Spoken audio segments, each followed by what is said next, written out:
What's going on, guys? It's time for another mail time. So, cover the address. Do not bend.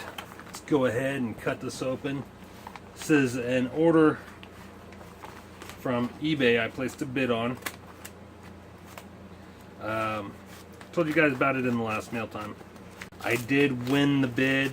I got into a little bit of a bidding war, so I didn't get it for the $10 I had hoped. And I'm sure I was bidding against some troll here on YouTube, because they always took it up like a few cents or whatever. So I waited until the very last minute, placed my final bid, got it for about $26, which still isn't a bad price. They got it bubble wrap.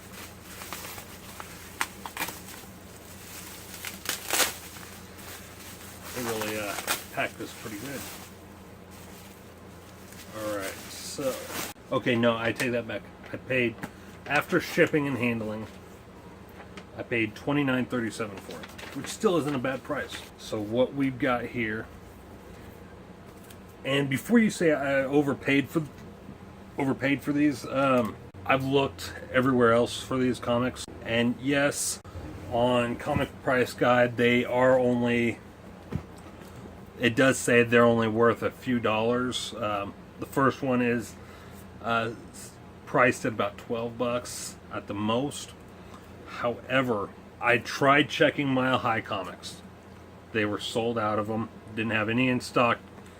They didn't know when they were going to get any more in stock. I checked Amazon and I checked eBay.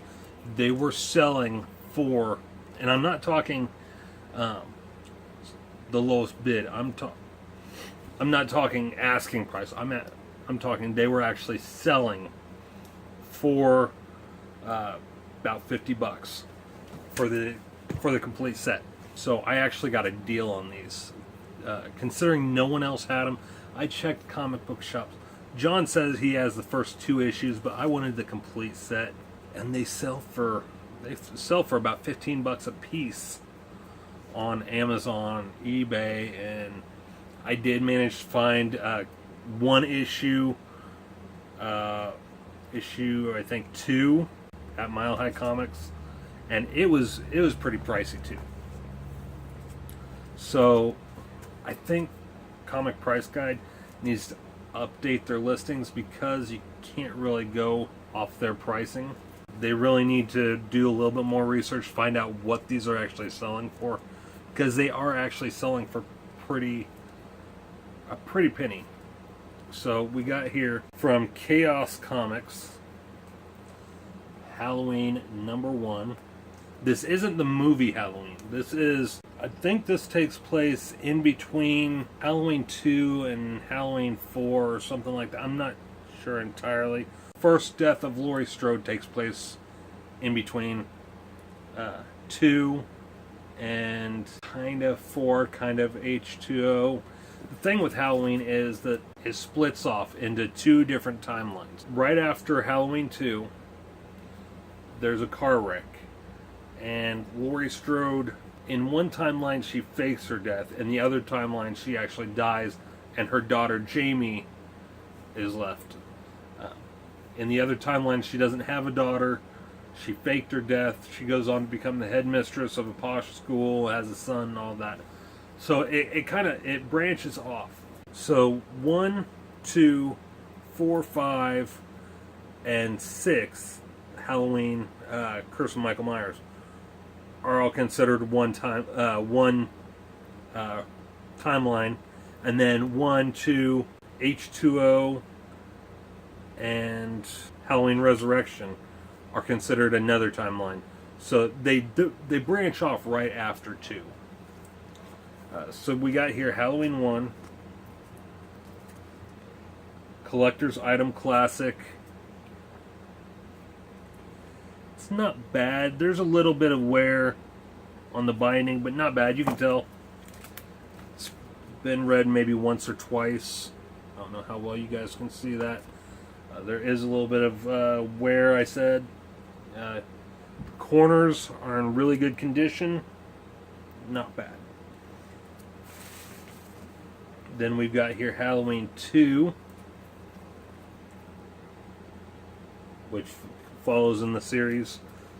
Originally, it was only going to be one shot, and then it sold so well they had to do a follow-up and another follow-up.